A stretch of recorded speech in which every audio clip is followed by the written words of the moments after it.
Okay, I will, it's my sort of privilege to introduce some of the work that is ongoing at the Centre for Risk Studies. This afternoon, the showcase is actually going to be highlighting and presenting the research in detail. So it's not my job to steal the thunder of the research team that's going to be presenting, although I have stolen most of their best slides. So they'll have to kind of deal with that. At the Centre for Risk Studies, we actually have a number of kind of research themes, of which today we're focusing on one of them. So we actually have this whole concept of trying to put together an entire risk landscape. What is the multi-threat catastrophe risk? And this is a project we're currently calling Project Pandora, because Pandora opened the box with all of the ills of the world, and that kind of caused all the catastrophes for the rest of time. So trying to understand what was in that box that Pandora opened is a whole kind of research track. And I'll come back to talk about how that kind of influences some of the work in FinCat. The second one is technology catastrophe risk. A huge amount of the new and emerging risks are technology oriented. So these are things to do with cyber insurance, cyber risk, technologies, solar storm, and other kind of things that are impacting infrastructure and our ability to run an increasingly connected kind of universe and economy. And the third one is the deep financial underpinnings of each of those. And then we have a whole track which is really about understanding, kind of developing methodologies to underpin that and stuff. So these are our research tracks. They are, of course, systemically linked. They each feed into each other, and as part of our nature of looking at systemic risk, these are in fact, of course, systemic. So today is a time for you to interact with our research team. Perhaps I could ask the Cambridge Centre for Risk Studies team and its associates just put your hands up. There's a lot of us here, so please feel free to ambush us at the coffee breaks and the networking opportunities, and you'll see a lot of them actually presenting this afternoon. I hope that'll be an interesting process. But what I'm going to talk about really is where we might be going next. So I'm going to sort of preview I'm going to touch on where we currently are in part of our research philosophy, and then talk about the key thing is now there's a lot of pieces coming together.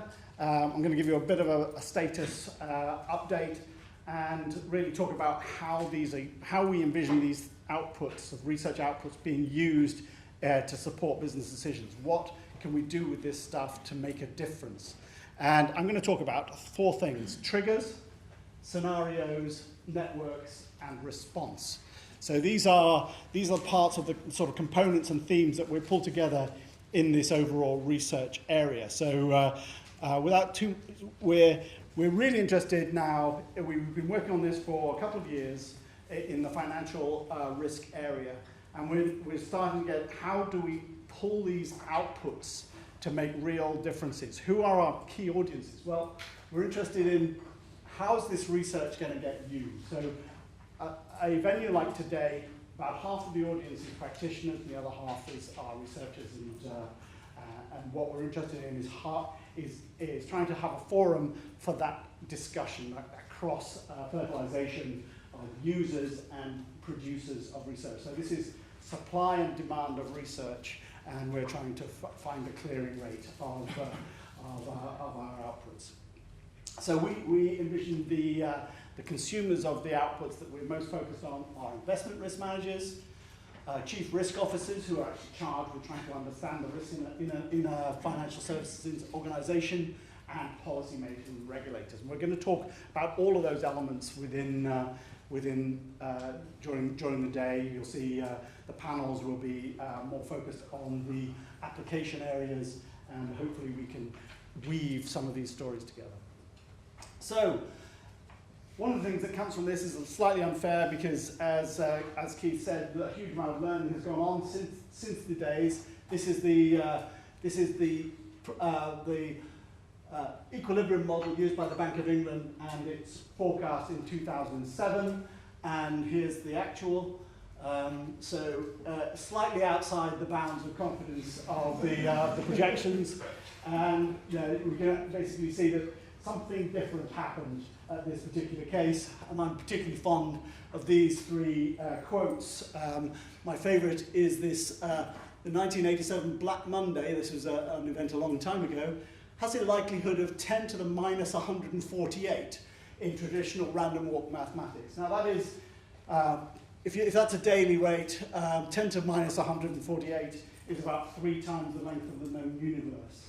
So it is actually a very unlikely event. So we can see that there's a sort of mode of traditional models that work well during one particular period, and then a phase shift that changes into something different. So that phase shift is what we care about. We're interested in this overall risk, and this is a very different process.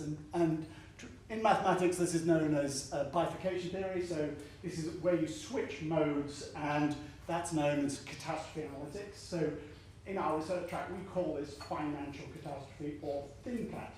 So this is our FinCat team. We care about the catastrophe element of non-linear and all of the things that we've seen, where liquidity changes and those overall processes. So first of all, triggers. So what causes and triggers these non-linear, these close phase changes? Well, the postulation here is that if we can understand the mechanisms that trigger these things and the conditions required for this new phase to occur, then we can sort of start speculating about things. We can actually create scenarios, such as Keith was showing.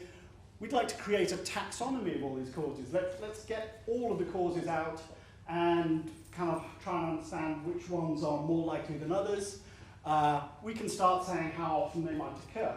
So this is going to be a constant theme. We think that this debate is lacking the discussion of probability. So part of the issue is people are talking about stress tests, they're talking about values, they're talking about severity, but where most of us come from, we're interested in the frequency-severity context, the balancing of likelihood with severity. So how often things occur is pretty interesting. And then very interesting, we can start to think about causal mechanisms, tracking them, and what might the signals be that something like this is about to occur. And we saw some interesting potentials for that in our first speaker. So how do we think about triggers? Well, but first of all, start with history. So let's just go through a decent catalogue and see what's happened in the past.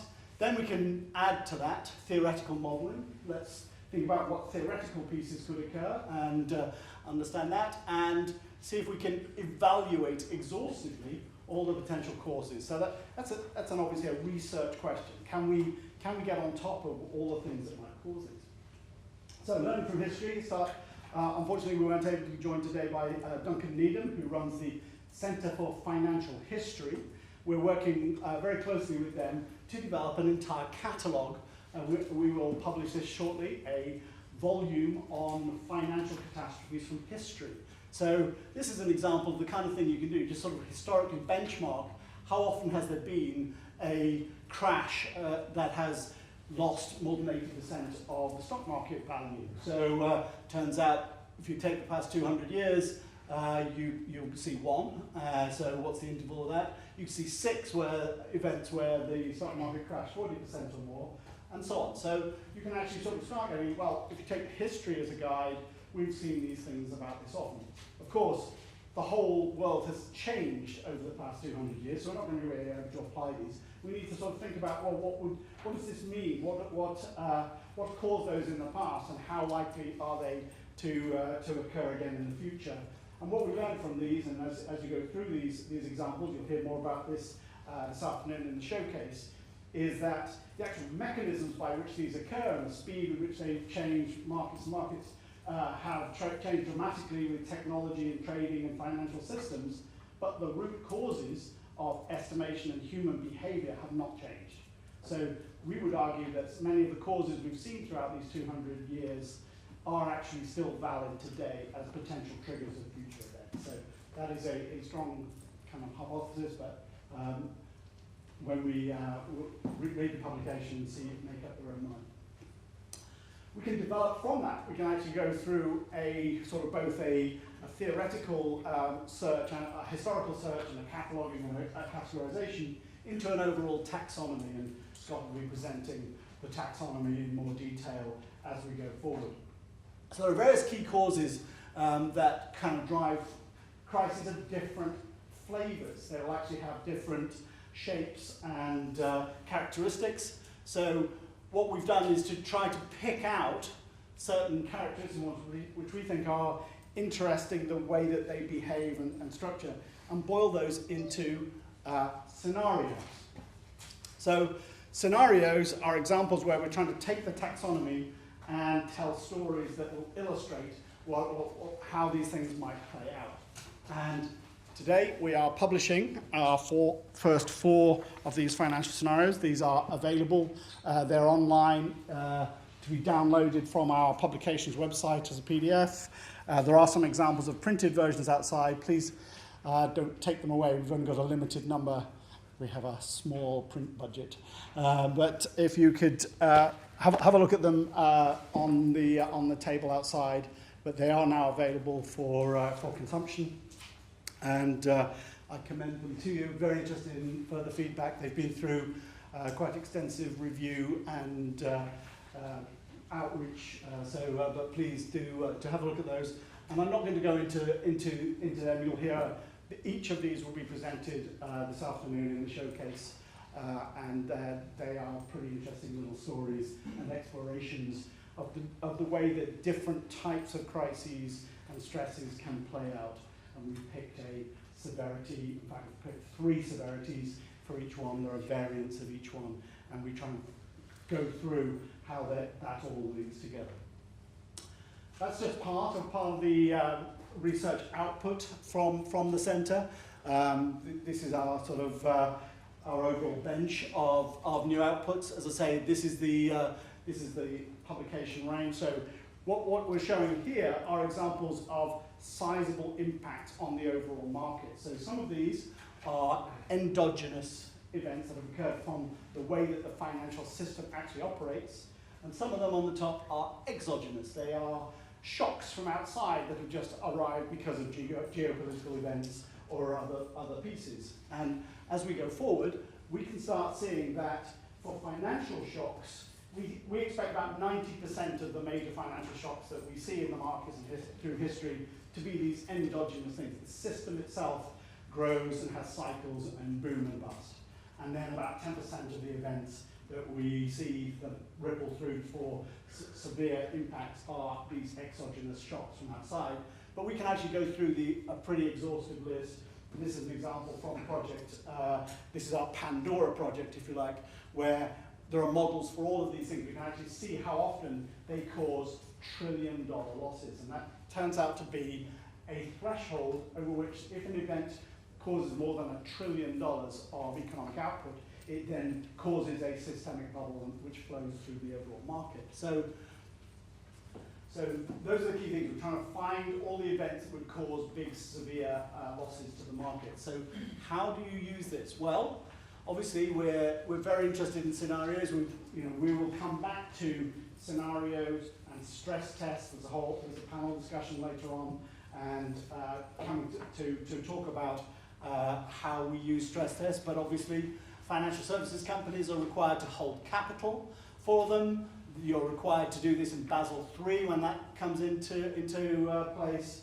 Insurance asset managers, a number of the supporters of research at the Centre for Risk Studies are insurers. They are actually explicitly required to do a 1 in 200 analysis of their market risk, make sure they've got enough risk capital there to support their stuff. So here we're starting to see quantification of return periods of severity in the piece, and we think that this dialogue around probability is what's most lacking in the conversation. So let's get scenarios out there and in discussion, but let's also talk about the likelihood of those occurring.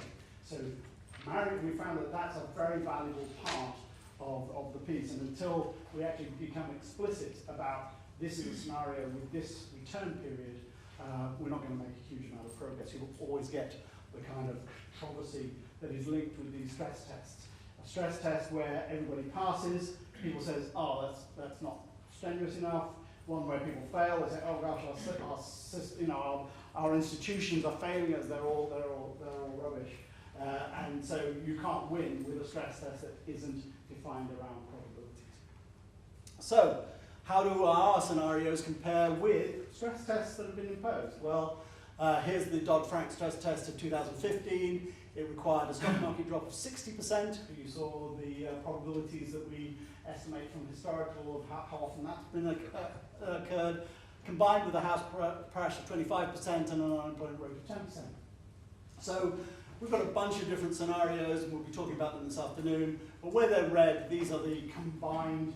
This is the combined probabilities, or the thresholds that we kind of imagine happening from these are beyond those stress tests. So we don't see a scenario where those three are that aligned for all sorts of causal reasons. But coming up with things which are coherent, so the parameters that we stress are actually make sense from a logical process, and the process drives the linkages of those, is absolutely key. So making stress tests coherent, realistic, is pretty key. So what might a financial cat model look like? So this is, as I say, this is more a view out into the future. Well, from catastrophe modeling, from natural catastrophe point of view, we think about 10,000 events are required to capture the spatial and temporal variation that is likely that you need to sort of care about for portfolio management of insurance. So my kind of expectation is we probably need to create about 10,000 kind of events in a stochastic process to be able to describe the entire kind of universe of potential catastrophes, and each of them will need to be probability weighted robustly. They'll need to be able to tell different stories. So this event that I'm worried about at my 100-year return period, that's an asset bubble.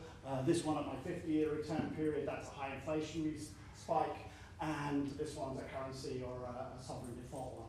So being able to tell the stories and understand how those might play out in different flavors is going to be absolutely key to the implementation and use of an integrated financial catastrophe model.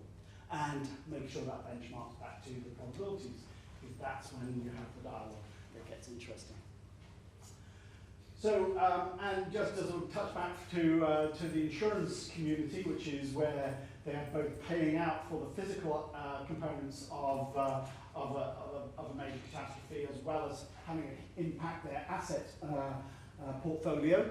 These are events that we think will cost more than $1 trillion in terms of loss, and they will impact the market. And the kind of standard assumption in the insurance world is that natural catastrophes are nicely decorrelated from financial markets. We've not seen many market movements caused by natural catastrophes. Most natural catastrophes have a nice reconstruction cost boost to the economy, and therefore it's actually quite a positive thing to destroy capital from physical assets from time to time. It's of course very large limits to that, and these are examples of ones where we actually lose $1 trillion of economic output as well. So these actually cause market downturns. So you can see we've actually done some modelling here, driven most of this, where we actually come at this, how much GDP would it destroy if it occurred, and in addition to what is the ground up dollar loss of replacing all the pieces. So there are events in this catalogue that actually do cause market spikes. The third piece to talk about is networks, because the key thing is that everything is connected. The reason that this is a problem and it's hard is because everything is so interconnected, and the way that the world works now is very different from the 19th century. Many of our examples are from the failures of markets in earlier times when things were not as well connected. So understanding networks is pretty key, and that has been a key theme of the research here. We've run a couple of years. We have now an annual conference on financial risk and networks. This is a conference series. It happens in September. We had a great one a couple of months ago. So we already have a provisional date for that for next year, so get it in your diaries. We'll be sending out a save the date for that shortly. We do this in collaboration with a new journal that Kimmo Soramaki and others have started up called the Journal of Network Theory and Finance. So this is understanding how networks play out, absolutely critical. We have put all the proceedings from that recent conference online, including a large number of videos and recordings of the actual presentation itself. So it's one of our first major proceedings publications. So there's a lot of material online, and that's been a labour of love by our team to get a large number of presentations up. And it's been a well-attended and key components. It also includes something I just want to draw your attention to, the Cambridge Prize for Financial Network Visualization. One of the things about networks is they're really complicated, and trying to understand them is difficult. Actually, visualizing networks is pretty key. So we've encouraged our presenters to all come up with lots of different ways of viewing these networks to tell stories. And so our prize is actually for visual presentations, and we'll come back to that later in the day. Networks are important because of contagion. This is another sort of key theme, that basically behavior makes interrelationships between organizations is what's driving these things, and knowing how they're connected is pretty key. And understanding then how contagion works is absolutely vital to the whole piece. We don't understand contagion.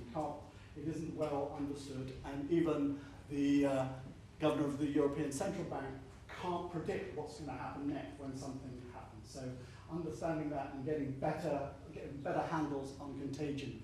And I also say that as we've been working on this for quite a while, we tend to assume that everybody kind of gets the concept of contagion, and that it is something that everybody sort of cares about.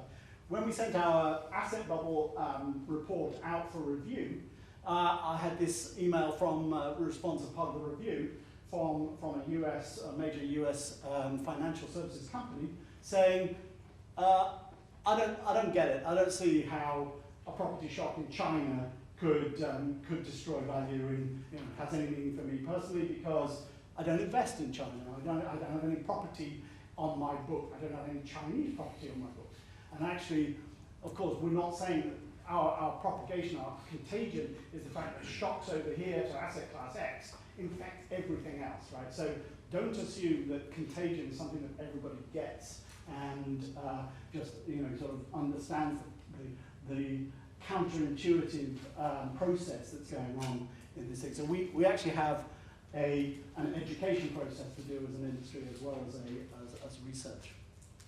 And this contagion is going to be, we have a presentation this afternoon talking a bit more about the banking models that we built and the contagion processes, so I won't go through those. Olaf is going to talk about that component of the modeling.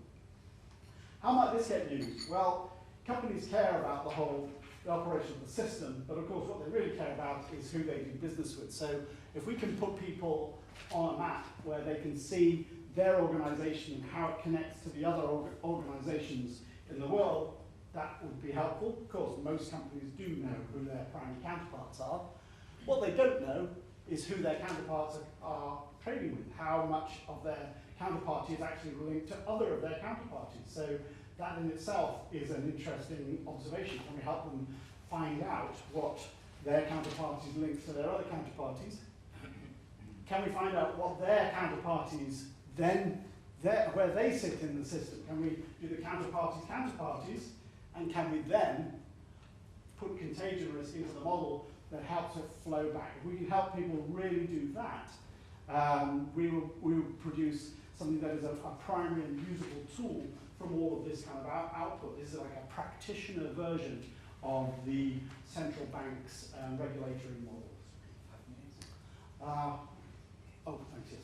Okay, I'm on my last section, response.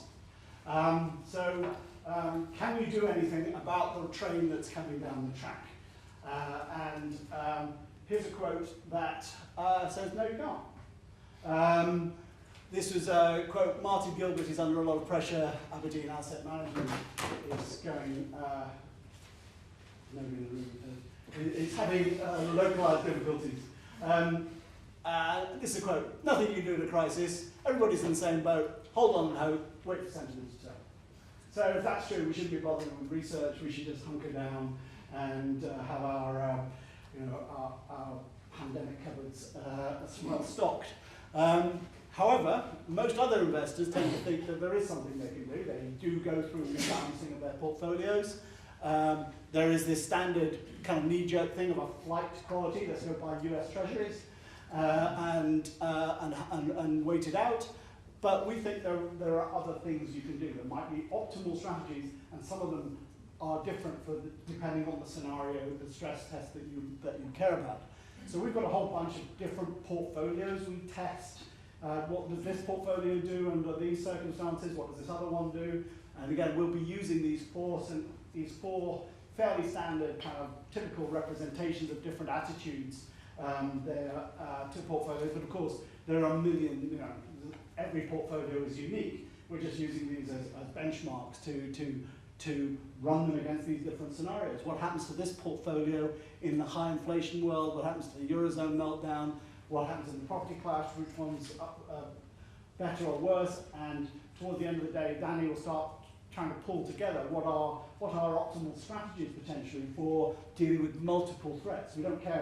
We shouldn't design any portfolio for one specific threat. It should be resilient to all of the potential crises, and maybe there are strategies that play that through. So there are current key things you can do during these. If you're, what's the worst part of your portfolio in this scenario, and what would have been a better overall strategy? Some of these are, let's get back into US Treasuries, our flight to quality, but some of them actually do suggest alternatives. So where might your strategy of buying US Treasuries not come unstuck? And these are the kind of scenarios we want to sort of explore what strategies might be appropriate for different things. Can we boil it down to sectoral differences? This is an example for this other study that Scott's going to talk about later on, which is about shocks that might flow through from sudden changes in investor sentiment around climate change. And breaking that down by sectors and seeing which sectors would be most affected by this sudden change in the way that the market thinks about things is pretty critical. So sectoral differences play out into investment strategies. Also timing. So most crises involve a shock followed by a recovery process, and what goes down must come back up is the common perception. It doesn't always happen, but often it is, and there is, during this period of recovery, there is above average growth. There is actually a big boost to investment structure at that time. So timing is everything for this. Can we actually get that recovery timing process better and put that into the hands of investors? And finally, can we do more on prediction? And Eugene is going to talk about some of the research tracks that we're currently building, looking at whether there are leading indicators of some of the things that drive the causal mechanisms of some of these crises. So here's an example of how statistics that actually give you 9 months warning of a property crash that might play through. So can we build signals into our portfolio management that might help with some of that early warning?